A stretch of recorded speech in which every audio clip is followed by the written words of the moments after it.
Mindannyian számtalanszor halljuk gyerekkorunkban a kérdést, mi leszel, ha nagy leszel. Ilyenkor a válaszok száma szinte végtelen, csak a fantázia szab határt. De egyszer csak eljön egy pont, amikor bizony dönteni kell, és mi ebben próbálunk most segíteni. Kezdjük mindjárt pszichológiai szempontokkal, Imre.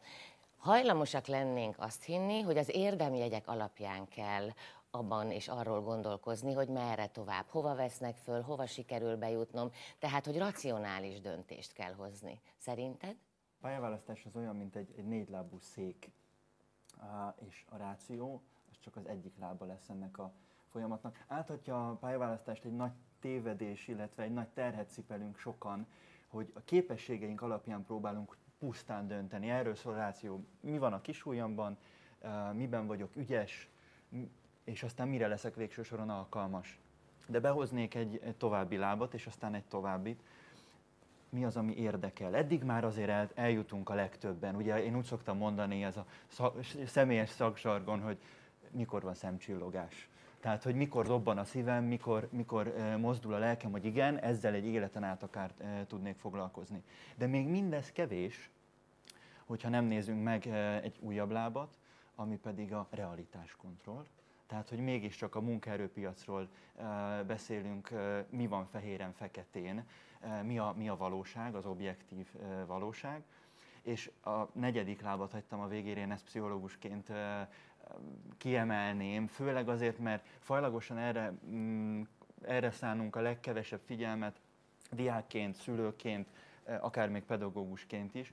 Ennek két neve is van ennek a lábnak. Az egyik az úgynevezett hogy életstílus. Milyen életstílust szeretnék én hosszabb távon élni? Milyen az az élet, amit élnék? Vagyis, hogy képzelem a mindennapjaimat, a reggel felkelek, sok ember közé megyek, egy kis irodába megyek, vagy jövök megyek, hogy szeretek-e telefonálni, vagy kompjúter előtt ülni. Vagy hogy egy kedves példát behozzak, közgazdász hallgatóknak szoktam mondani, ugye az első két pillér alapján valakit érdekelnek a számok. Oké, nagyon jó, menjen. És képes is rá? Na. És elgondolkoznak főleg a hölgyek, hallgató hölgyek, hogy ha egy multi versenyszférás közegbe fog ő elhelyezkedni közgazdászként, lehet, hogy az oviba soha nem tud elmenni a gyerkőcért, mert hogy az óvodák 6-kor zárnak, és akkor még bőven lehető bent lesz. Nekem eszembe jutott még egy szempont, amire keveset gondolunk, pedig szerintem egyre fontosabb lesz, az a lokalitás. Tehát, hogy hol szeretnék élni, mert az abból a szempontból nem mindegy, és ha arra gondolok, hogy mik azok a területek, amik ma a magyar felsőoktatásban kínálatként jelentkeznek, és egyre erősebbek, akkor ha például arra gondolok, hogy agrár, hogy mezőgazdasági szakember, akkor nyilván arra gondolok, hogy aki a természetben szeret élni, vagy pedig abban a világban szeretne maradni, vagy oda visszatérni, ahol született, tehát hogy van a földhöz köze, az anyaföldhöz is, meg a szülőföldhöz is, annak nagyobb esélye van arra, hogy nyilván a környéken keres valamit, vagy úgy keres, hogy onnan vissza tudjon térni. Szerintem ez egy fontos szempont tud lenni, de hogyha azt nézem, hogy például a magyar gazdaság egyre inkább elmozdul a termelő ágazatok irányába, akkor a természettudomány területe, az informatika területe, különösen a műszaki terület, nagyon érdekes, hogy 4 év alatt 28%-ról 40%-ra ment föl a felsőoktatásban a műszaki, természettudományos, informatikai, agrár, ez a portfólió, ennek az aránya, és talán ez nem véletlen, mert egyre inkább látják az emberek, hogy a szolgáltató területek is nagyon fontosak, de ha nincs, aki megtermelje a jövedelmet, megtermelje a gazdasági növekedést, a gazdasági hasznot, amit aztán majd el lehet osztani, úgy is, hogy majd felhasználjuk, mert szolgáltatásért fizetünk, akkor hiába épül ki egy óriási szolgáltatóipar. Picit előre is szaladtunk kvázi a munkaerőpiaci trendek, hogy milyen változások, alakulások várhatók a közeljövőben, de természetesen összefügg szervesen a kettő, de most érintettet szeretnék a tapasztalatairól egy kicsit faggatni, hiszen Áron, te már hoztál döntést, te vagy itt a mi díszpéldány egyetemistánk, aki be tud számolni arról, most már élményként, hogy milyen volt. Hát sok barátom ellentétben én nem olyan voltam, aki már általános iskolásként tudta, hogy milyen pályát fog választani, hanem én is a jelentkezés évben kezdtem el azon gondolkozni, hogy egyáltalán egyfelől racionálisan, hogy mi az, ami érdekel, mi az, amiben jó vagyok, vagy egyáltalán mi az, amihez elég pontom van, és szerintem a legnehezebb, amit Imre is mondott, ez a 4. pillér, hogy 18-19 évesként kell elképzelni magamat egy 10 évvel későbbi időpontban, hogy hétfő reggel van, és be kell mennem dolgozni, és valóban szeretném ezt csinálni. Ugye most te a saját fejtörésedről beszéltél, de egy picit egy kört szeretnék arról is együtt gondolkodni, hogy a szülő szerepe mi egy ilyen döntésben. Hadd hozzak egy ilyen képet, hogy ugye mennyire nehéz a hátizsák, és hogy a tankönyveknek azért van súlya. Na most az én véleményem az, hogy azt a súlyt leginkább még a szülői elvárások nyomják meg kívülről. Egy fontos dolog szerintem, hogy szülőként azt várom el, hogy a gyerkőc azt majd beteljesíti, megvalósítja, ami nekem nem sikerült, akkor nagyon nehéz lesz az a hátizsák, vagy ezt azért nem szeretném, és mondjuk támogatom őt. Azzal is lehetne talán a görcsöt egy kicsit oldani, azért egy olyan világban vagyunk, hogy nem csak a művészetben, meg a zenében a crossover az egy menő dolog, hanem hogy nincsenek végleges döntések. Tehát azért a legtöbb kurrens szakma, meg diploma, az ma már alkalmas arra, és alkalmas is kellene arra lennie, hogy 4-5-10 éven belül vált az ember, és valami mást kezd el csinálni. Azért arra kíváncsi vagyok, Áron, hogy a szüleid neked beleszóltak abba, hogy végül is merre van, ahová? Nekem annyiban szerencsém van, hogy én egy 6 gyermekes családnak a legkisebb tagja vagyok, úgyhogy Nála elfáradtak a szülők. El is fáradtak a szülők, meg egyfelől bíztak is már bennem annyira, hogy jó döntést fogok hozni. Úgy abszolút szabad között adtak abban, hogy mit szeretnék csinálni. Ugye itt most még gondolkodunk kvázi a 18-19-20 évesekről, de hát mindannyian emlékszünk szerintem arra, hogy mennyire vágytunk egyetemistának lenni. Azt hitte az ember, hogy akkor jön a kánoán, a szabadság maga, már senki nem szól bele semmibe, és végre azt csak, amit akarok. Te megélted nyilván azt, hogy vágytál rá, és most már éled a hétköznapjait. Eljött a kánoán? Az csak egy reklám amúgy, hogy ez szabadság és szórakozás. Van egyfelől természetesen egy olyan része is, hogy az ember új közösségbe kerül, és új barátokat talál, de tulajdonképpen nem szórakozni jár az ember, hanem tanulni, és az első hetekben találkozik az ember azzal, hogy ez egy felelősség. Szabadságunk van abban, hogy mi állítjuk össze az órarendünket, vagy eldöntjük, hogy mely órákra járunk be, de aki úgy gondolja, hogy az a szabadság, hogy nem jár be órára, az rövid távon is nagyon rosszul fog járni. De szerintem, hát most jön a nagy kérdés, mert az is biztos, hogy a Kupak Tanácsnál egy fő téma. Egyetem vagy főiskola, hogyan fogjuk mi ezt finanszírozni? Nem mindegy, hogy a gyerek abba a városba marad, vagy máshova megy, hogy ott hol fog lakni. Át kell térnünk a malacpersely témájára, Zita, a finanszírozásra, ami szerintem nagyon szoros derékszíjat jelent sok családban. Nagyon nehéz kérdés egyébként. Tényleg azt látom, hogy a múlt évben személyesen osztályfőnöki órák keretében látogattuk meg a végzős diákokat, és nagyon sokuknak fogalma nem volt arról, hogyha fölveszik őket egy egyetemre vagy egy főiskolára, akkor miből fogják finanszírozni a tanulmányokat. A legtöbb válasz az volt egyébként, amikor megkérdeztük, a szüleink fogják természetesen. Tehát, hogy ez teljesen magától értetődő. A diákhitel az egy nagyon jó lehetőség. Ugye majd beszélünk róla a későbbiekben, most már 2 változat elérhető, de ami talán így az elején az fontos és jó tanács, hogy a család közösen hozza meg azt a döntést, hogy mondjuk fölvesz egy diákhitelt, és egyébként ehhez kifejlesztettünk, elkészítettünk egy olyan applikációt, amit el lehet érni a honlapunkon.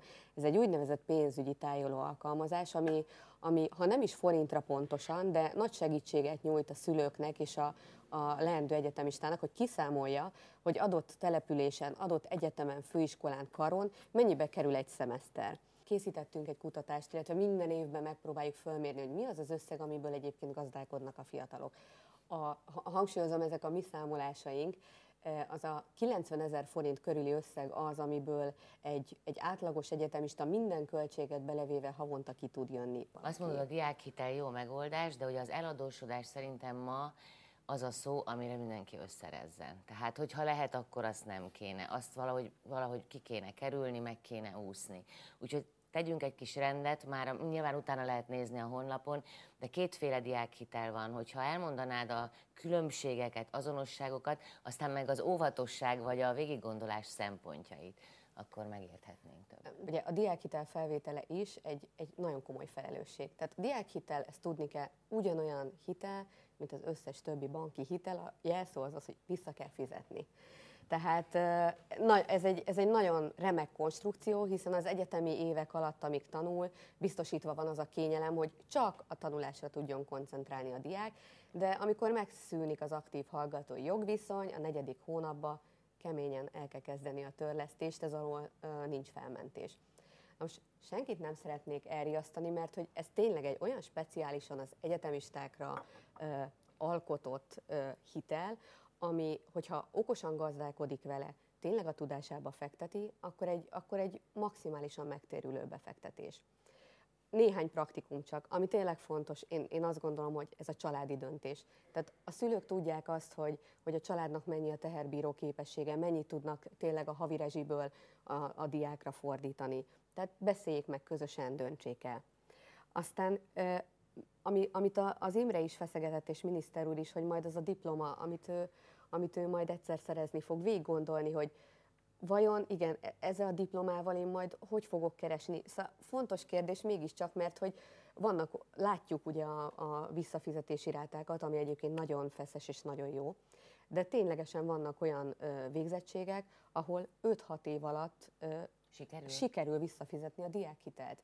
Tehát mérlegeljük, hogy egyébként majd, amikor fizetnünk kell, akkor azt tudjuk-e vállalni azt a terhet, és ha fölvettük, akkor pedig okosan kezeljük. Tehát figyeljük tudom, hogy ilyet nehéz mondani, meg megérteni egy 18 évesnek, de hogy figyeljük, hogy milyen változások vannak. Vannak segítő pillérek beépítve a rendszerbe, ha valaki bajba kerül, vagy például, ha diákmunkát vállal valaki, akkor van egy kis plusz bevétele, akkor lehet előtörleszteni. Az előtörlesztés díjmentes. Ez csökkenti a tőketartozást. Nem mennék bele bonyolult közgazdasági fogalmak, de a lényeg az, hogyha tényleg ezt valaki átgondolja, akkor ez egy maximálisan vállalható, nagyon jó lehetőség, akár diplomaszerzésre, akár arra, hogy az egyetemi életet megélhesse valaki. Ez szerint van az 1 és a 2 igazából, hogy mire költhetem, vagy hogyan is költhetem? A szabad felhasználású diákhitel az, amit egyébként ismernek többnyire az egyetemisták. Ugye ez már 2001 óta létezik, nincs meghatározva a hitelcél, arra veszi föl a hallgató, amire ő szeretné, ha albérletet fizet, ha laptopot vesz, ha könyveket vásárol. Tehát itt a pénz elmegy és elkölti. Így van. Maximum 50 000 forintot vehet föl, tehát 250 000 forint az összeg, amivel egy szemeszterre gazdálkodhat. Egyébként jellemzően ezt azok az első évesek, akik fölveszik, ki is használják, tehát végig fölveszik ezt az összeget. És a diákhitel 2, ez az úgynevezett kötött felhasználású diákhitel, ez csak a képzésre fordítható. Tehát azt szoktuk mondani, hogy diplomahitel, fix 2%-os kamattal. Mindig pénznél vagyunk, illetve gyűjtögetünk, hiszen ugye diákmunkára is mód van. Milyen mostanában a kínálat? Mit lehet tudnunk a piacon? Én nagyon örülök neki, hogy ez így szóba került, hogy ötvözni a kettőt, meg jó, hogy ez a 90 000 forint is mint szám elhangzott, mert meg tudom erősíteni azt, hogy ha egy ilyen 50 000 forint alatti összegnél, 25-30 000 forinttal is akár elindul egy diák, mi tapasztalati számaink szerint nagyjából átlagosan a diákok olyan 50 és 70 000 forint között az egyetemisták a tanulmányaik mellett is meg tudnak keresni ezt egy ilyen összeget. Milyen típusú munkákat végezhetnek manapság a diákok? Gyakorlatilag tehát az iskolaszövetkezeteknek az elérhető portfóliójába ugyanazt fogja megtalálni nagyjából ugyanolyan összeállításban, mint ami a piacon van. Tehát betanított munkából, kereskedelmi kisegítő jellegű tevékenységből van a legnagyobb kínálat, hiszen az van a legnagyobb számba, de különböző irodai munkák, nyelvtanulás vagy szakmai képzettséget már valamilyen szinten igénylő munkák, számítógépes ismereteket igénylő munkák vannak, és körülbelül ugyanabban a számban, tehát igenis csökkenő sorrendben. Tehát call centeres feladatok, stb. Értelemszerűen ilyenkor a bérek is ugyanezzel nőnek, ahol már ugye valamilyen képzettségi igénye, vagy valamilyen felkészültségi igénye van, akkor erre vannak lehetőségek, amik elérhetők. Szülőként szerintem az ember aggódik, hogy úristen, ha a gyerek elkezd dolgozni, de akkor majd nem fog annyit egyetemre járni. 2011-ben, 20 év után végre bekerült a munka törvénykönyvébe atipikus foglalkoztatási formaként a diákmunka, aminek az a specialitása, hogy nincs munkavégzési kötelezettség. És azzal meg tudja keresni azt a 35 és 70 000 forint közötti összeget, amivel ki tudja egészíteni azt, amit a családtól kap, vagy amit hitelként felvesz. Tehát ez egy rugalmas órarend, amiben bekerülnek az egyetemi elfoglaltságok, szabadságok, vagy főiskolai, van. plusz a munkával töltött idő. Így van. Felmerült, ugye, illetve onnan indultunk, az egyik alapkérés volt, hogy fontos végig gondolni, hogy ki hol képzeli az életét, vagy hol akar tanulni, és a külföld-belföld kérdéséről meg egy picit beszéljünk. Miniszter úr mit gondol itt az érvek, ellenérvek, vagy éppen, ahogy a végig gondolandó dolgokat vettük sorra, ha erre hegyezzük ki, akkor ma mind törjék a fejüket azok, akik éppen az iránytűt forgatják. Magyarországnak van több európai hírű könyvtára, például a Debreceni Nagykönyvtár vagy a Sárospataki. Azoknak a könyvállománya úgy jött össze, hogy a 16. századtól a peregrinus diákok elmentek külföldre, ott tanultak 1 évet, 2 évet, 3 évet, és azzal hálálták meg, hogy otthon őket erre fölkészítették, hogy mindenki a hátizsákjába hazahozott egy gyönyörű könyvet, kódexet, vagy éppen a könyvoktatás után egy olyan könyvet, amit aztán betett a könyvtárba, és ebből lettek Magyarország gyönyörű könyvtárai. Tehát az, hogy elmenni, meg visszajönni, ez az életnek egy teljesen természetes része. Erre gyönyörű történetek vannak, hogy az ember a saját életét, a saját hazáját, a saját családját, a saját világát, a saját városát akkor kezdi el igazán értékelni, ha járt másütt is. Akkor előjönnek annak az előnyei, meg persze a hátránya is, azt mondanám, hogy menjél, szerezz tapasztalatot, aztán gyere haza, hasznosítsd itthon, fektesd be, és erre megvannak a lehetőségek. Ha valami értelme van az Európai Uniónak, már pedig szerintem van, akkor az, hogy ma olyan ösztöndíj programok vannak, hogy évente Magyarországról egyébként Európai Uniós és magyar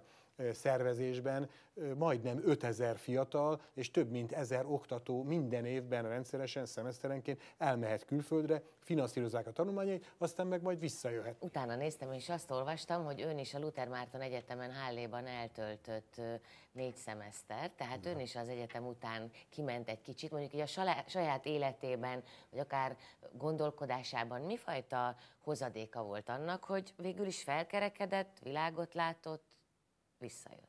Hát ez egyébként is nagyon szórakoztató volt a kommunizmusban, a Luther Márton Egyetemen, az NDK, teológiát tanulni, de aztán tanultam a Lipcsei Marx Károly Egyetemen is teológiát, ez még izgalmasabb. Ez egy külön beszélgetés témája. Igen, de aztán Nyugat-Németországban a posztgraduális, tehát a diploma utáni, ez a diploma előtti volt, diploma utáni, az a Tübingen a világ egyik legjelentősebb, vagy leghíresebb, főleg teológiában egyeteme. Ott tanultam 2 évet, ez már a diploma után volt, és hát elképesztő haszna van minden szempontból, hogy az ember látja, hogy hogy élnek másütt az emberek, és tehát annyira inspirálja az életet. Én annyit mondanék a gimnazistáknak, hogy meg a középiskolásoknak, hogy örüljenek neki, hogy majd kimehetnek külföldre. Én javaslom azt, hogy érdemes elkezdeni Magyarországon, és megnézni, hogy mik a lehetőségek, kicsit megerősödni öntudatba, tudásba, nyelvtudásba, nem mindenkinek fizetik meg azt a rengeteg külön órát, majd remélem egyszer a középiskola is ad egy olyan nyelvbizonyítványt, hogy azzal ki lehet menni külföldre, de aztán gondoljanak nyugodtan arra, hogy kimegyek, hazajövök, ha kell, akkor megint kimegyek, és megint haza fogok jönni. Keveredik, hogy lehet menni külföldre egyetemre, de lehet menni ugye ösztöndíjjal is, és Áron, ha jól tudom, azért neked elég sok ismerősöd volt, vagy van, vagy készül Erasmusra. Nekik milyen élményeik vannak, mit mesélnek? Mindenképpen egy jó lehetőségnek tartják, és elsősorban szerintem a legnagyobb előnye az, hogy az ember betekinthet egy kicsit más kultúrákba, és családi példa, hogy egy testvérem, aki rendkívül szétszórt volt, és ez látszott a szobáján is, fél év németországi Erasmus után nagy örömére szolgált anyukámnak is a rendszeretetével.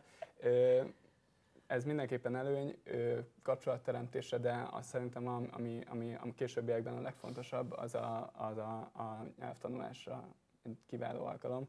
És az tagadhatatlan, amit Imre is mondott, hogy az ember hirtelen talpra esik. Ez jó. Hirtelen talpra esik. Na de itt is fölmerül a kérdés, ugye, hogyha a gyerek akár csak néhány hónapra batyúval elindul, hogy miből. És azt hiszem, hogy a pénzbeli konstrukciókban itt is van segítség. Hát a diákhitel, a szabad felhasználású diákhitel, amiről már beszéltünk. Egyébként érdekes, mert meg szoktuk nézni minden évben, hogy például az Erasmus ösztöndíjra fölveszik-e a hallgatók. Kevesen tudják, vagy ez így kevés fiatalba tudatosodott, hogy igen, a diákhitelt föl lehet venni akár fél évre is, vagy 1 évre is arra az időszakra, hogyha mondok példát, például az Erasmus ösztöndíj, hogyha el szeretne utazni, de például ha nyelvet tanulna, és szintén a családnak nem áll rendelkezésre az a forrás, akkor kérheti azt a azt a diákhitelösszeget egy fél évre. Nagyon, tehát én felhívnám a figyelmet erre a Ja, hogy ez gimiseknek. itt nem arról szól, hogy x évre elköteleződöm, hanem hogyha kitalálok egy projektet magamnak, és azt nem tudom finanszírozni, vagy ott akadok el, akkor ott vegyem igénybe Így van, ezt a szabad megoldást. felhasználású diákhitele lesz bármikor megtehető egyébként, és akkor nem a szülői kasszát terheli meg, hanem a fiatal majd, amikor már elhelyezkedett, és dolgozik, és állása van, akkor ezt visszafizeti. Ugye eddig a felsőoktatásról beszéltünk alapvetően, de picit mindig toporgok a tekintetben, hogy mennyire várjuk el, hogy mindenkinek diplomája legyen. Szerintem él egy ilyen hamis, most nem nevezném sznobnak, hanem valóban van egy ilyen trend, de mivel jár ez? A diplomák értékének a csökkenésével. Tehát, hogy gyakorlatilag olyan diplomákhoz lehet jutni, ami egy emelt szintű érettségi. Na így könnyű, de így a diploma értéke is csökken. És a képesség az nagyon fontos, és én például, kedves barátomról beszélek, nagyon irigylem azt a műburtor asztalost, akinek gimnáziumi érettségie sincs, csak szakközépiskolai érettségie van, és mégis olyan gyönyörű bútorokat alkot, készít és tesz rendbe, amit én irigylem azt, mert én azt nem tudnám megcsinálni, hogy én miniszter vagyok, mert ilyesmihez nem értek. Az Erasmusnál is nagyon fontos, hogy ezt például fölismerte az Európai Unió tavaly.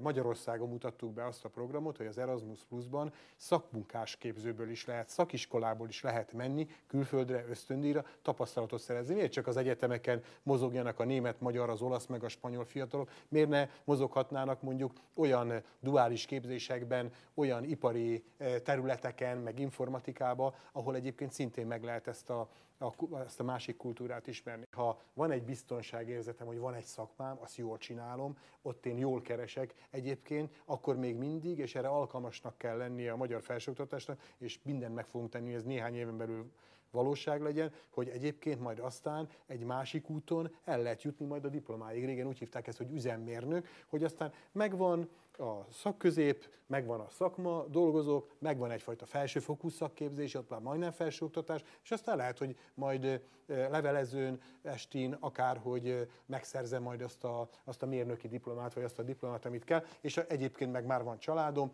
meg van egy biztonságérzetem, hogy én ebben a világban két lábbal állok, és már nem is olyan elérhetetlen az a diploma, ami lehet, hogy 18 évesen azt mondtam, hogy na én még 5 évet nem fogok tanulni, épp elég volt az első 8 osztály, meg utána még 4. Vannak ugye nagyon divatos szakok, vannak nagyon népszerű szakok, van az érdeklődési kör, és hallunk közben nagyon sokszor a friss diplomások munkanélküliségéről, vagy elhelyezkedési nehézségeiről.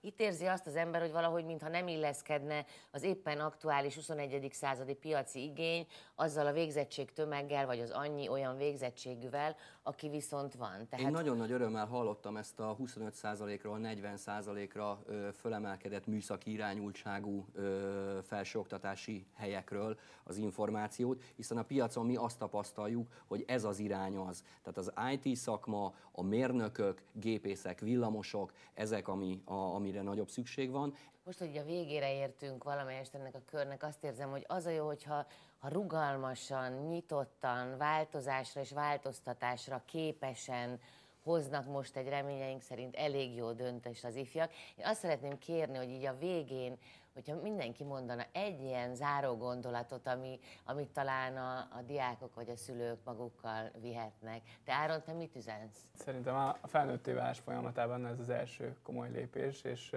megijedni nem kell, de mindenképpen meg kell fontolni a döntést. Szita? Én egy Benjamin Franklin idézetet választottam. Kevesen tudják róla, hogy egyébként a nők oktatásának az elkötelezett híve volt, és egy idézetet választottam tőle, ami szerintem a diákhitelnek egy jó szlogenje is lehetne, hogy mindig a tudásba fektetett befektetés hozza a legtökéletesebb eredményt. Miniszter úr, egy záró gondolatot szeretnék öntől én is. azt mondanám a szülőknek is, meg a fiataloknak is, hogy a magyar felsőoktatásban meg lehet találni ebben az országban mindenkinek azt, ami neki a legjobb, és hogy ez egy jó felsőoktatás, és azt tudjuk ígérni, hogy még jobb lesz. Balázs, munkára sarkaljuk. Tulajdonképpen azt éreztem, hogy gyakorlatilag bármit csinálunk, csináljuk jól. Ezt mindenképpen arcpolitikaként is fölvehetném. Amiről itt most nem esett szó, úgy hangzott el a diákmunka, illetve a diákként való munkavégzés, mint egy pénzkereseti lehetőség, csak forrásként néztünk rá. Én sokkal fontosabbnak tartom azt, hogy elkezdjenek dolgozni bármit, teljesen mindegy, hogy mit. Nem kell, hogy a szakmába vágjon, de mindenképpen kezdjenek el az iskola a tanulmányaik mellett dolgozni. Megérezni annak az ízét, hozadékát és sikerét. Így van. Imre, a pszichológiával kezdtük, és a pszichológiával végezzük. Én hoztam egy Edison idézetet. Soha életemben nem dolgoztam, minden csak mulatság volt. Remélem, hogy adtunk inspirációt, és ott a családi kupaktanács végül is elég jó döntést fog hozni. Segítségképp még összeraktunk sok-sok információt a felvételivel kapcsolatosan. Ezekről tájékoztatást adunk pillanatokon belül, és ajánlok egy honlapot is mindenkinek a figyelmébe. Itt látható a képernyő sarkában. Megkönnyítjük az utat a felsőoktatásba. A www.felvi.hu honlapon érheted el a hivatalos felvételi tájékoztatót, az intézményi meghirdetéseket és az e-felvételit, amellyel benyújthatod a jelentkezésed. A belépést követően tölts ki a szükséges űrlapokat adataiddal, és tölts fel a pontszámításhoz szükséges dokumentumokat. Az egyetemek és főiskolák decemberben hirdetik meg a következő tanévben indítandó szakokat. A jelentkezési határidő 2015. február 15-e éjfél. A hitelesítést február 23-áig kell elvégezned postai úton, vagy az e-felvételin ügyfélkapus azonosítással, melynek feltétele az okmányirodában tett személyes regisztráció. A jelentkezési határidőig a megadott adatok módosíthatóak, de minden módosítás után újra véglegesíteni és hitelesíteni kell azokat. A jelentkezési határidőig kell befizetned az eljárási díjat is. A megjelölhető szakok száma korlátozott, azonban ha ugyanannak a képzésnek az állami ösztöndíjas és az önköltséges finanszírozási formáját is megjelölöd, az egy jelentkezési helynek számít az eljárási díj számításának szempontjából is. Jelentkezésedet nyomon követheted az e-felvételi felületén. Adatmódosítása és a hiányzó dokumentumok pótlására július 9-ig van lehetőséged. Ugyanezen időpontig egyszer módosíthatod a korábban megjelölt jelentkezési helyek sorrendjét is. Pontjaid kiszámításához segítségedre lehet a felvi.hu-n található kalkulátor. Arról, hogy végül hova vettek fel, várhatóan július végén értesülsz majd. Sok sikert a felvételidhez!